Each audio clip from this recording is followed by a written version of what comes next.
They say eyes that look down from above never see the ground they walk on.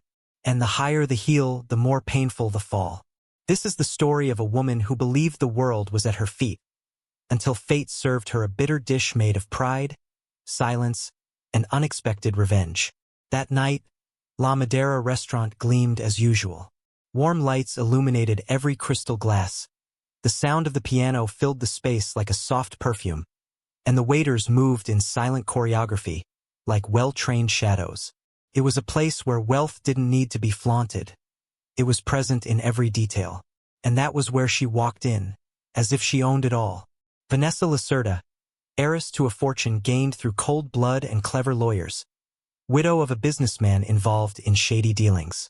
She walked like each step was a sentence, dressed in black, as if in perpetual mourning, but her eyes held no sadness, only judgment. Her heels snapped against the white marble like whips, cutting through the tables without a single "excuse me." She sat at her usual table. No smile, no thanks. Just crossed her legs with mechanical elegance and raised her eyes as if evaluating a dull work of art.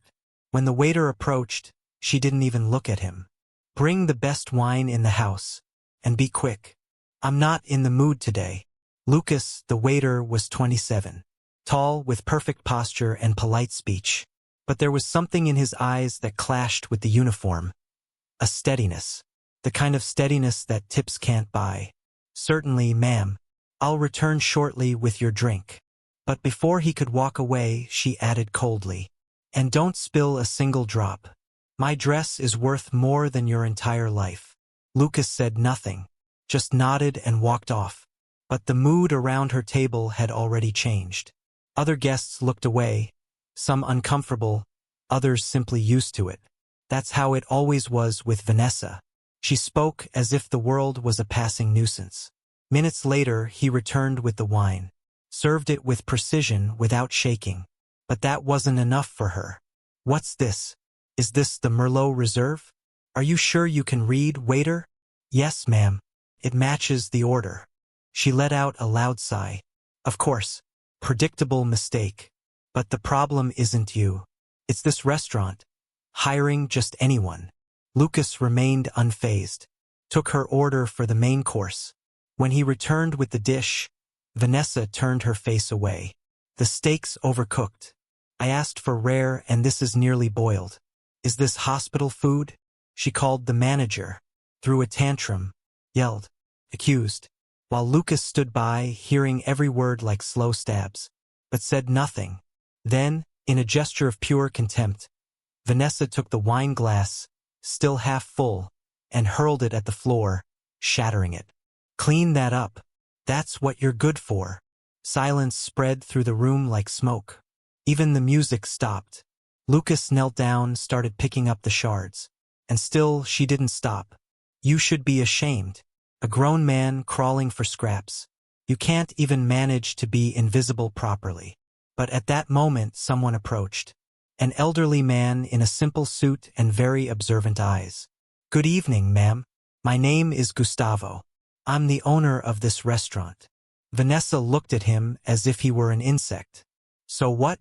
Come to apologize for your useless employee? Actually, I'm here to inform you we will no longer serve you. Please leave." She laughed. Loud, scandalous laughter. "Do you know who you're talking to? I've been coming here for over 5 years. I pay more than anyone here. You're throwing me out." "Yes, because we don't just serve food here. We serve respect. And no dish in the world is worth what you're serving tonight." She cursed, threw money on the floor, threatened to ruin the restaurant. But she left, and when the door shut behind her, the air felt lighter, as if the restaurant itself could finally breathe. Lucas remained there, shards in hand, her words still burning in his ears. But deep in his eyes, a seed had been planted. That night, when he got home, he stared at the ceiling and whispered a promise. "I'm going to rewrite this story." And fate listened. Time, that merciless sculptor, began carving away at Vanessa's life. What was once a life of luxury became a silent theater of despair. An investigation into her late husband's business made the headlines. Fraud, embezzlement, illegal contracts. The empire crumbled like a sandcastle swallowed by the tide. Bank accounts frozen. The mansion repossessed. Friends vanished. And she, the woman who used to humiliate waiters like swatting flies, now took public transportation, avoided mirrors, and pretended to be busy on the phone just to dodge creditors. In the middle of her freefall, she received a letter. A white envelope with no sender.